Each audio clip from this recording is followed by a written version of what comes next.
আসসালামু আলাইকুম এভরিওয়ান। শুরু করেছি আজ তাহা গল্প। লেখিকা সাবিলা ছাবি। পর্ব সংখ্যা ৮। হাসপাতালের নিবিড় পরিচর্যা সমস্ত আনুষ্ঠানিকতা শেষ। মিস ঝাংকে সম্পূর্ণ সুস্থ হতে আরও কয়েকদিন হাসপাতালে রাখতে হবে। যদিও তার জ্ঞান ধীরে ধীরে ফিরে আসছে। ফিওনা ধীর পায়ে ওনার কেবিনের দিকে এগিয়ে যায়। ভেতরে ঢুকে মিস ঝাংয়ের শীর্ণ মুখায়বের দিকে তাকিয়ে কিছুটা স্বস্তি পায়। দীর্ঘশ্বাস ছেড়ে ফিওনা পাশে এসে বসে। ও মিস ঝাং, কেমন আছেন আপনি? আমি খুব ভয় পেয়ে গিয়েছিলাম, ফিওনা বলল, তার কণ্ঠস্বর কাঁপছে আবেগে। তার অশ্রুসিক্ত নয়ন দেখে বোঝা যায় সে কতটা উদ্বিগ্ন। ফিওনার কাছে এই পৃথিবীতে প্রিয়জন বলতে কেবল তার গ্র্যান্ডপা মিস ঝাং ছাড়া আর কেউ নেই। তাই তার অন্তরে গভীর থেকে ভয় জাগে, আরও একটি প্রিয় মানুষকে হারানোর ভয়।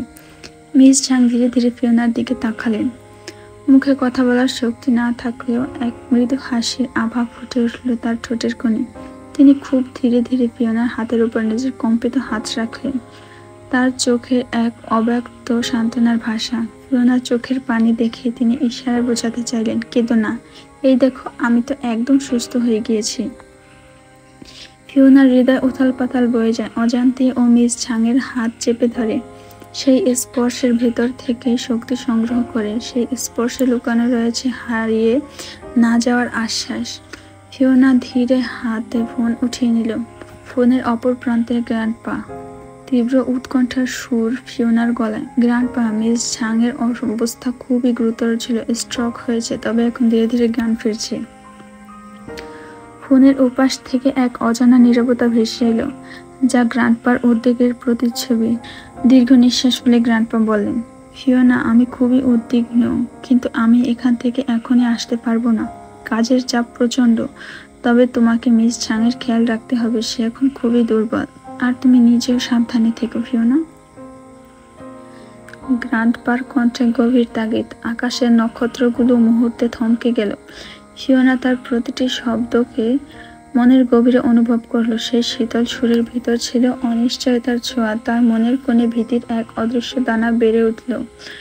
গ্র্যান্ডপা, চিন্তা করো না, আমি মিস ঝাংয়ের পাশে আছি। ফিওনার কণ্ঠে মৃদু দৃঢ়তা। তবে তুমিও সাবধানে থাকবে, আমি তোমার জন্যও চিন্তিত। ফিওনার অন্তরে এক শূন্যতা, তবে দায়িত্বের ভার নিজের কাঁধে তুলে নিল। ফিওনা হসপিটাল থেকে ক্লান্ত শরীরে ডরমিটরিতে ফিরে আসে। দরজাটা হালকাভাবে ঠেলে ভিতরে প্রবেশ করতে দেখতে পায় লিয়া বিছানায় বসে, হাতে মোবাইল ধরা। মোবাইলের আলোয় লিয়ার মুখটা স্পষ্ট দেখা যায়, তবে তার চোখে অজানা চিন্তার ছাপ। ফিওনাকে দেখে লিয়া উঠে দাঁড়ায়, কণ্ঠে স্পষ্ট উদ্বেগ মিশে আছে। কোথায় ছিলে তুমি? আর ফোন ধরনি কেন? আমি কতবার কল করেছি জানো? আমি ভীষণ চিন্তিত ছিলাম। ফিওনা ধীরে ধীরে বিছানার পাশে এসে বসলো। লিয়ার উদ্বিগ্ন প্রশ্নগুলো ফিওনার মনে মুহূর্তে বিদ্ধ হলো। ফিওনার মনে হচ্ছিল লিয়ার প্রশ্নগুলো তার মনের গোপন রহস্যগুলো উন্মোচন করে দিচ্ছে। কিছুক্ষণ নীরব থেকে ফিওনা মৃদু কণ্ঠে বলতে শুরু করলো, মিস ঝাং হঠাৎ করে অসুস্থ হয়ে পড়েছিল, তাকে নিয়ে হসপিটালে যেতে হয়েছিল। স্ট্রোক হয়েছিল, তবে এখন অনেকটা সুস্থ। আমি শুধু তার সাথে ছিলাম, তাই ফোনটা খেয়াল করতে পারিনি। লিয়ার মুখের রেখায় মৃদু চিন্তার ছাপ পড়ে, তবে ফিওনা সব বললে জ্যাসপারের বিষয়টি এড়িয়ে যায়। মনের কোণে এক গভীর গোপন কোণে সেই স্মৃতিটা একান্ত বন্দি করে রাখলো। লিয়া দীর্ঘশ্বাস ছেড়ে বলে, তুমি খুব চিন্তায় ফেলে দিয়েছিলে আমাকে, কিন্তু যাই হোক, এখন তুমি ফিরে এসেছো, এটাই তো সব থেকে গুরুত্বপূর্ণ। কিছুক্ষণ বিশ্রামের পর ফিওনা ধীর গতিতে উঠে বসে। রাত গভীর, চারিদিকে নীরবতা বিরাজ করছে।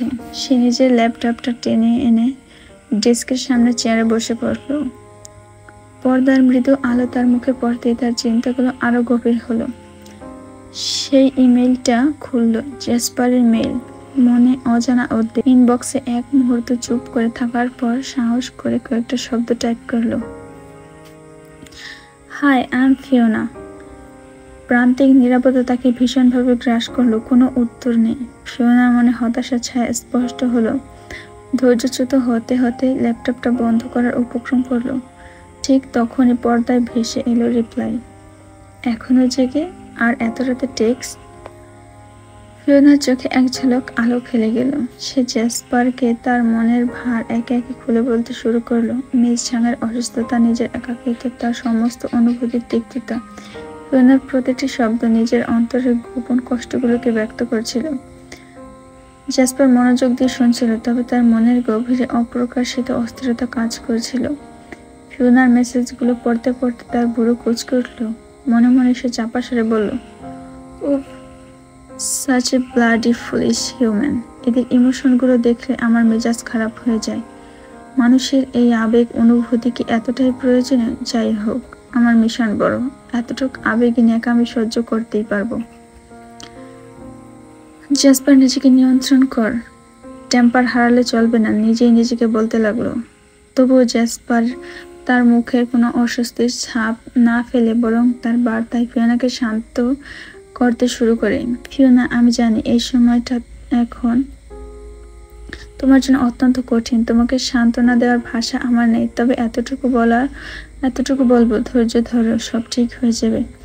I know you are a strong girl. জ্যাসপারের কথাগুলো মিথ্যে হলে ফিওনাকে শান্ত করার উদ্দেশ্যে নিজেকে সংযত করে রাখতে হবে। সে জানে, কারণ তার সামনে এক বিশাল দায়িত্ব। মনের ভেতর বিরক্তির স্রোত উথাল পাতাল করলেও বাহিরে সে দেখায় ঠান্ডা বুদ্ধিমত্তা। কিছুক্ষণ আলাপ শেষে ফিওনা ক্লান্ত মনে জ্যাসপারকে শুভরাত্রি জানিয়ে ঘুমাতে চলে যায়। অপরদিকে জ্যাসপার কম্পিউটারের সামনে এখনো বসে। ওর মনে গভীর তীব্র অস্থিরতা জমতে শুরু করেছে। এতক্ষণ যাবৎ মানবীয় আবেগের সাথে জড়িয়ে থাকা এই ফালতু কথোপকথন ওর মেজাজের উপর এক অদ্ভুত ভার তৈরি করেছে। ভ্রু কুঁচকে জ্যাসপার গভীর শ্বাস নিয়ে নিজেকে সামলাতে চেষ্টা করে, কিন্তু মনের মধ্যে একটা সুতীব্র আকাঙ্ক্ষা বারবার ওকে তাতিয়ে তুলছিল। উফ, কতক্ষণ ধরে এই মানবী মেয়েটার সঙ্গে এত নিরর্থক বকবক করতে হলো। জ্যাসপারের মনে ইচ্ছে করছিল মুখ দিয়ে হুঙ্কার ছেড়ে পুরো ল্যাবটাকে আগুনের জ্বলন্ত শিখায় পরিণত করতে। তার শরীরের ভেতর দিয়ে প্রবাহিত ড্রাগনীয় শক্তি এক মুহূর্তের জন্য ছাপিয়ে উঠল। মনে হলো সামান্যতম সুযোগ পেলেই চারিদিকে আগুনের গোলা বর্ষণ করবে। ঠিক তখনই ল্যাবের দরজার ধীর পায়ে আরেকজন ড্রাগন প্রবেশ করে। জ্যাসপার তার মেজাজ সামলাতে না পেরে টেবিলের উপর মুষ্টিঘাত করল। রাগে তার চোখ দুটো আগুনের মধ্যে জ্বলছিল। সেই মুহূর্তে থারিনিয়াস রুমে প্রবেশ করলো, মুখে এক কঠিন দৃঢ়তার ছাপ। সে ধূসর রঙের ড্রাগন, চেহারায় মৃদু দীপ্তি ছড়াচ্ছে, তবে মানব রূপে। তার উপস্থিতি বিশেষ গুরুত্ব বহন করছে। সে ছিল ভেনাসের অন্যতম শক্তিশালী, প্রয়োজনীয় আর জ্যাসপারের প্রিয় ড্রাগন সদস্য। তার নাম থারিনিয়াস। থারিনিয়াসের চোখে বিদ্যুতের মতো ঝিলিক। হাতে এক বিশেষ তথ্য নিয়ে এসে জ্যাসপারের সামনে দাঁড়ালো। জ্যাসপারকে সম্মান প্রদর্শন করে ল্যাবে ঢোকার অনুমতি নিল। প্রিস অরিজিন, বিশেষ তথ্য রয়েছে। থারিনিয়াসের কণ্ঠ গভীর দৃঢ় ছিল। মনে হচ্ছে শতাব্দীকাল ধরে লুকিয়ে থাকা কোনো গোপন বার্তা সে প্রবেশ করতে চলেছে। জ্যাসপার চোখ তুলে তার দিকে তাকালো। রাগ ও অবসাদ এক মুহূর্তে মিলিয়ে গেল। সদ্বিদ ফিরে পেল সে, আর বুঝলো থারিনিয়াস যে বার্তা নিয়ে এসেছে সেটা অবহেলা নয়। কি তথ্য নিয়ে এসেছো থারিনিয়াস? জ্যাসপার ধীর অথচ গম্ভীর কণ্ঠে জিজ্ঞেস করলো। প্রিন্স, আপনার এই রাগটা আপাতত নিয়ন্ত্রণ করুন, থারিনিয়াস বলল, কণ্ঠের শীতল নিরাশক্তি। চেনশিং ওয়াংলি ইতিমধ্যে এথেরিয়ানকে অন্য জায়গায় সরানোর পরিকল্পনা করছে। জ্যাসপার থারিনিয়াসের দিকে তাকিয়ে কিছুক্ষণের জন্য স্থির হয়ে গেল। তারা কি পাগল? সে কঠিন কণ্ঠে বলল। তারা জানে না এথেরিয়ানকে সরানো মানে কি বিপদ ডেকে আনা? থারিনিয়াস মাথা ঝাঁকিয়ে বলল, তারা জানে না, কিন্তু তারা নিজেদের লাভের কথা ভাবছে। এথেরিয়ানের ক্ষমতা ব্যবহার করে ওয়াংলির চিরন্তর জীবন পেতে চায়, আর চেনশিং সারা বিশ্বে খ্যাতিমান হবার আকাঙ্ক্ষা পূরণ করতে চায়। আমরা যদি দ্রুত কিছু না করি তাহলে এথেরিয়ান ড্রাগন শক্তি তাদের হাতের মুঠোয় চলে যাবে। জ্যাসপার তার দাঁতে দাঁত চেপে বলল, আমাদের আর বেশি সময় নেই। আমরা এথেরিয়ানকে রক্ষা করতে পারবো না যদি তারা আগে পদক্ষেপ নেয়। এখন কিছু করতে হবে। থারিনিয়াস সম্মতি জানিয়ে বলল, ঠিক প্রিন্স, আমাদের দ্রুত পরিকল্পনা করতে হবে। তারা যে কোনো মুহূর্তে এথেরিয়ানকে সরিয়ে ফেলবে। জ্যাসপার তার চোখে শপথের দীপ্তি নিয়ে বলল, আমি এথেরিয়ানকে কিছুতেই সরিয়ে ফেলতে দেব না, আর ড্রাগন শক্তি হাসিলও করতে দেব না। জ্যাসপার গভীর চিন্তায় নিমগ্ন হয়ে কিয়ৎক্ষণ নীরবতায় ডুবে থাকলো। ভ্রু কুঁচকে রুমের দেয়ালের দিকে তাকালো। মস্তিষ্কে দ্রুত একের পর এক পরিকল্পনার ছায়া খেলা করছে। সে জানে এই মুহূর্তের প্রতিটা সিদ্ধান্ত কতটা গুরুত্বপূর্ণ।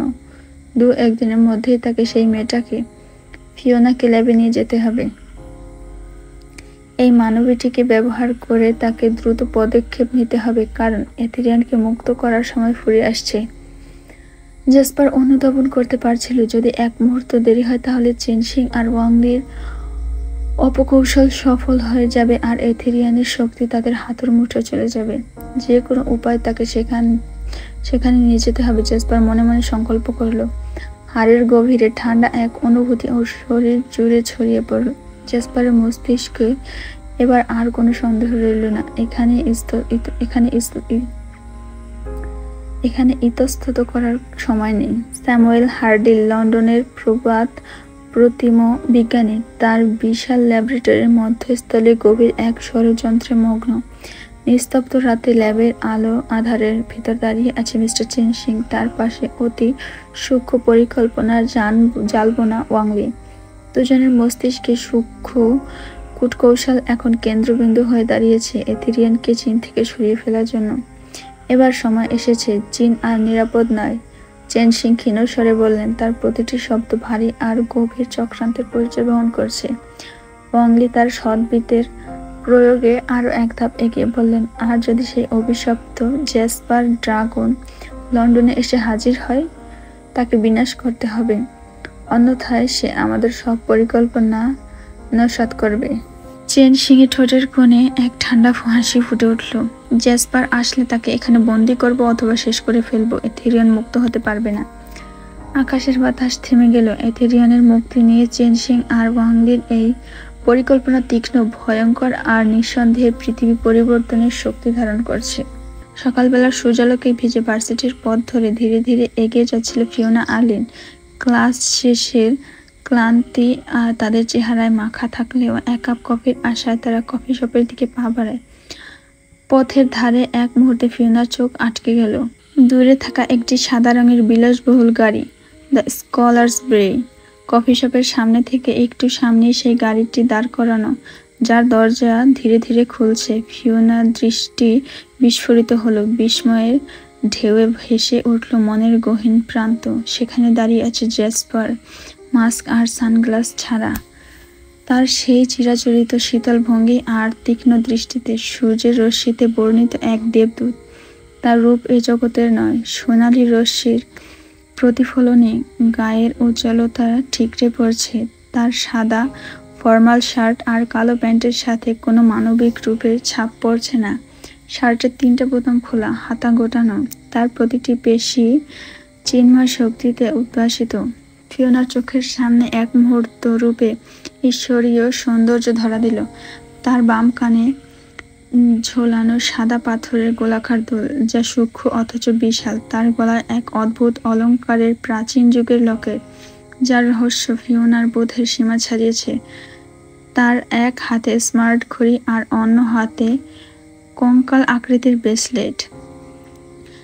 তার রচার আঙুলের আংটিগুলো ভয়ঙ্কর ডিজাইন, কোনো কালের মনস্টারকে বন্দি করে রাখার মতো। জেসপার ধীরে ধীরে ফিওনার সামনে অগ্রসর হয়। সে ধীর পায়ে অগ্রসর হতে বাতাস থমকে দাঁড়ালো। ছায়ার মতো নরম চুলগুলো ঢেকে রেখেছে তার কপালের একাংশ, আর বাকিটা এলোমেলোভাবে পড়ে আছে গালের পাশে। ত্বক এতটাই নিখুঁত আর মসৃণ যে মনে হয় আধারের মাঝে কোনো ভাস্করের নির্মাণ। সে যখন সামনে এসে দাঁড়ালো, মনে হচ্ছিল যেন কোনো স্বর্গচ্যুত দেবদূত বাস্তবের পৃথিবীতে নেমে এসেছে। উচ্চতা 6 ফুট 2 ইঞ্চি, ছায়ার মতো নীরব পদচারণ, আর সেই উচ্চতা তাকে অন্য সব মানুষের চেয়ে এক ধাপ উপরে তুলে ধরে। তার গায়ের রং তুষারের মতো ফর্সা, নরম, স্বচ্ছ, এক অদ্ভুত ঠান্ডা উজ্জ্বলের জলে ওঠা ত্বক, যেন বরফের উপর সূর্য পড়ে এক ঝলক চোখ ধাঁধিয়ে দেয়। মুখায়েবটি ভি-শেপ, তীক্ষ্ণ আর ভারসাম্যপূর্ণ, যেন পাথরের উপর খোদাই করা কোনো রাজপুত্র। গালের হাড়গুলো উঁচু আর চিবুক নিখুঁতভাবে কাটা। দৃঢ়তা আর কোমলতার মিশেল তৈরি এক অনন্য ছাঁচ।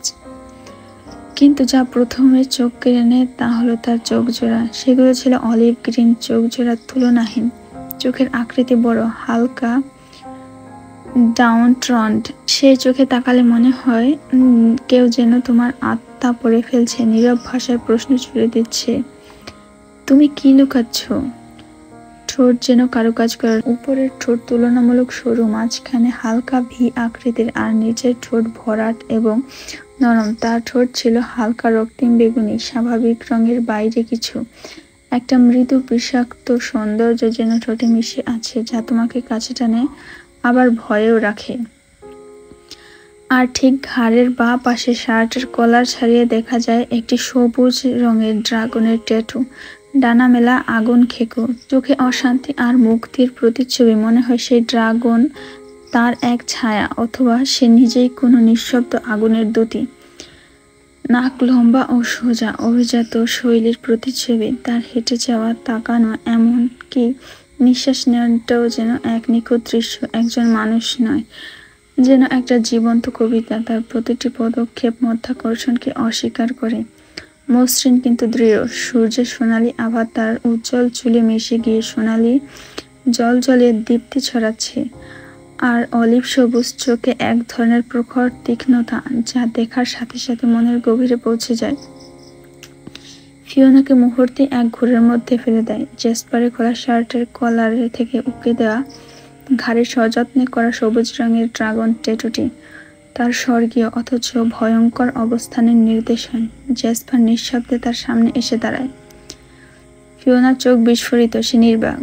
তবে ফিওনার মনোযোগ টেনে নেয় জেসপারের ডান ঘাড়ে এক অদ্ভুত ট্যাটু। ট্যাটুটির আকার এতই বিস্ময়কর যে মনে হচ্ছে চামড়ার অংশ তার শিরা উপশিরার মধ্যে মিশে গেছে শরীরে। সবুজ রঙের এই ট্যাটু কাঁধ থেকে কানের নিচ পর্যন্ত বিস্তৃত, ড্রাগনের ছাঁচে গড়া। এর উজ্জ্বলতা এমন যে স্বাভাবিক ট্যাটু বলে মনে হবে না। ফিওনার মস্তিষ্কের সমস্ত শব্দ বন্ধ হয়ে গেছে, একমাত্র অনুভূতিটুকুই এখন তার সামনে দাঁড়িয়ে থাকা জেসপারের, যে একাধারে রহস্যময়, ভয়ঙ্কর আর অতুলনীয়ভাবে আকর্ষণীয়। ফিওনা এক নিমিষে পুরো বিশ্ব থেকে বিচ্ছিন্ন হয়ে গেল। তার মনে হচ্ছিল প্রতিটি মুহূর্ত স্ফটিকের মতো স্বচ্ছ, আর তার সামনে দাঁড়িয়ে থাকা জেসপার এক মায়াবী অঙ্কুর, এক অদ্ভুত মূর্তিমান রূপকথার রাজপুত্র। তবে যে জিনিসটি সত্যি তাকে হতভম্ব করে রেখেছিল তা ছিল পাশে থাকা লিন। লিনের মুখায়ব একরকম অবশীলন, চোখের পাতা একেবারে আটকে গেছে। সে এক অজানা রাজ্যে হারিয়ে গেছে, যেখানে এতদিন সে কল্পনা করেও দেখতে পায়নি এমন একজন সুদর্শন পুরুষ। লিনের চিত্তাকর্ষক দৃষ্টি যখন জেসপারের ঠোঁটের দিকে নিবদ্ধ হলো, হালকা রক্তিম বেগুনি সেই ঠোঁট, সূর্যের আলোতে রাঙানো গোলাপের পাপড়ি। ফিওনার মনোযোগ সম্পূর্ণরূপে লিনের প্রতিক্রিয়ার উপর কেন্দ্রীভূত। জেসপার সামনে এসে দাঁড়িয়ে থাকার ফলে একটি শক্তিশালী চৌম্বকীয় ক্ষেত্র তৈরি হয়েছে। ফিওনার হৃদস্পন্দন ত্বরান্বিত হয়ে ওঠে। জেসপার অর্জেন গলা সামান্য খাকিয়ে নিল।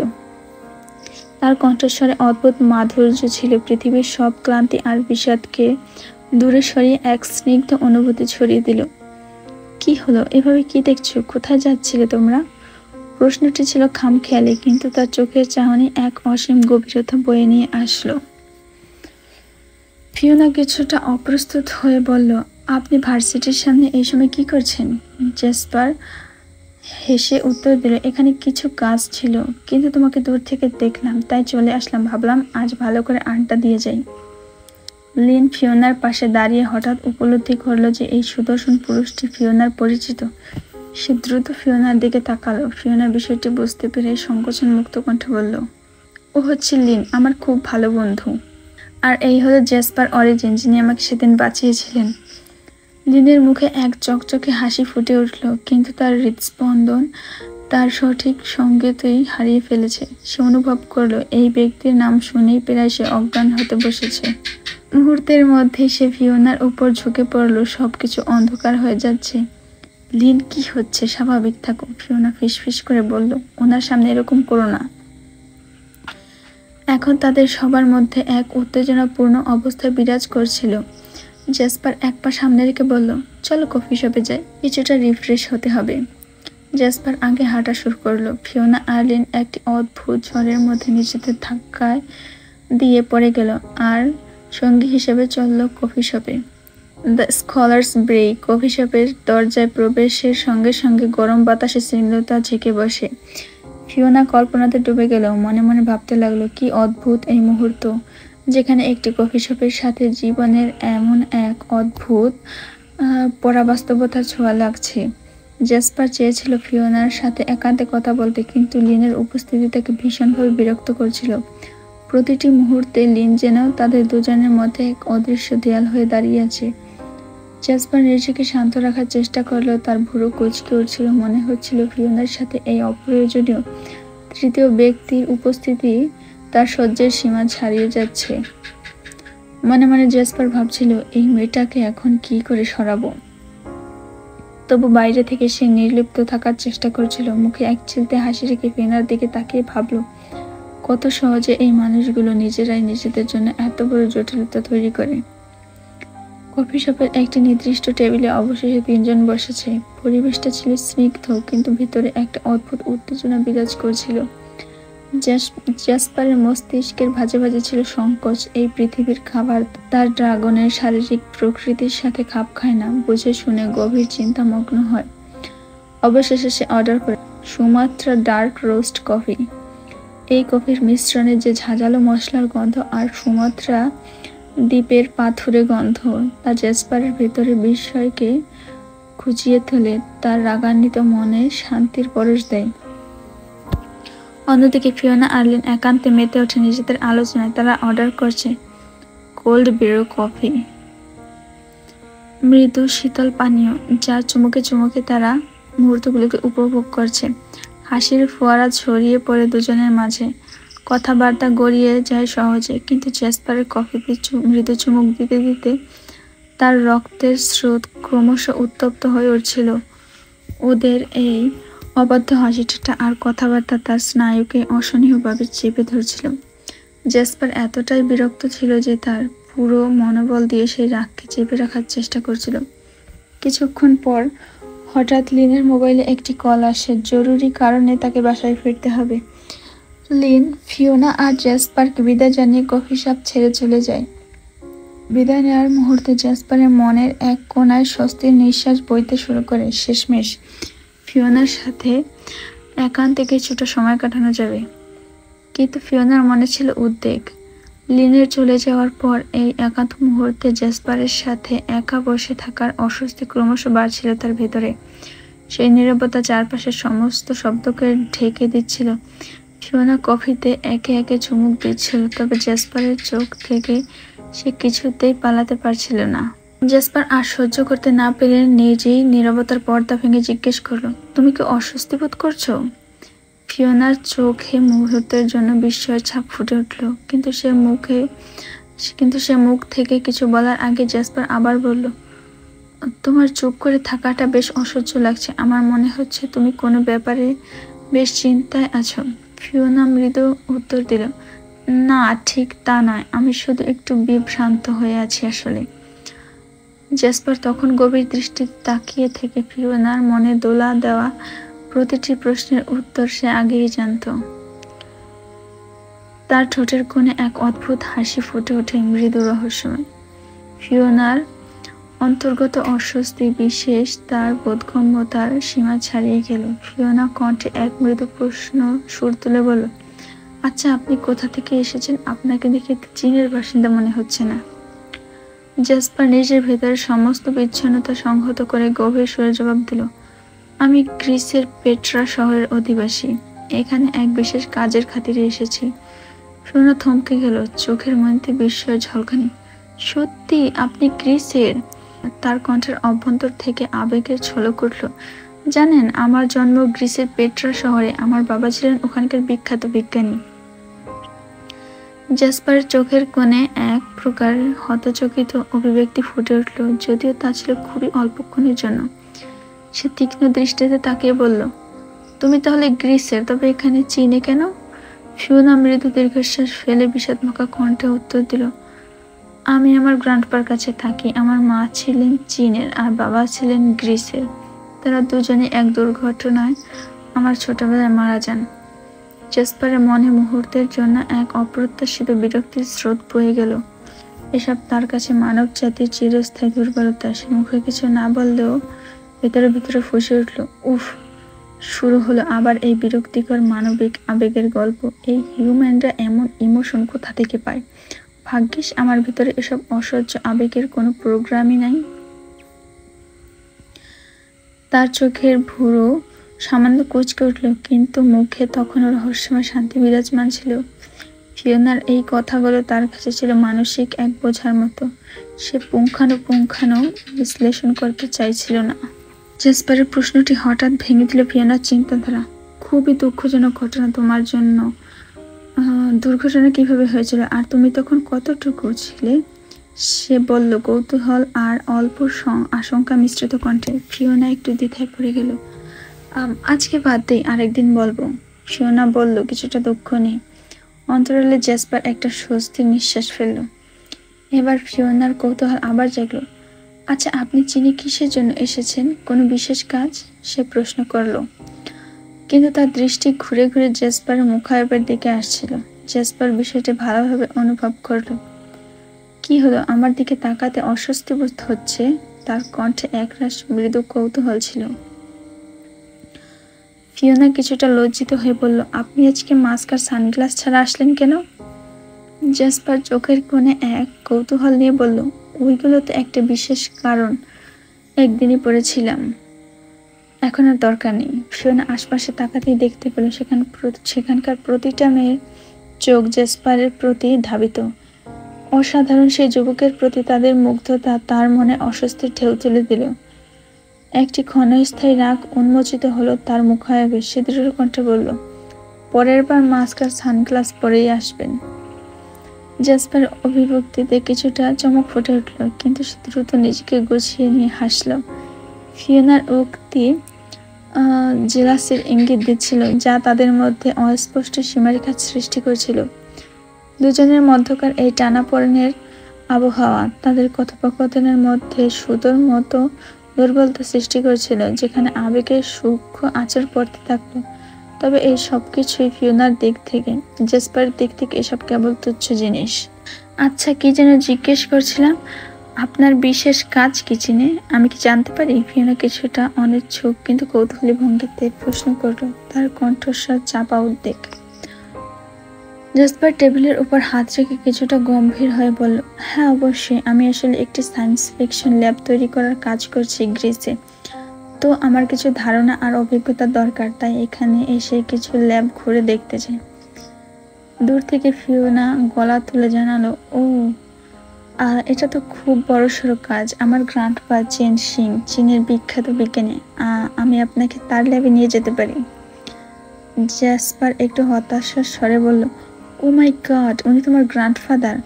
ওনার নাম অনেক শুনেছি, তবে উনি তো আমাকে অ্যালাউ করবেন না।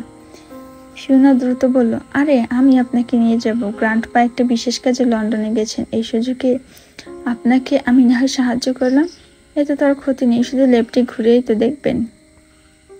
জেসপার বলল, আর ইউ শিওর? তাহলে কবে নিয়ে যাবে ল্যাবে?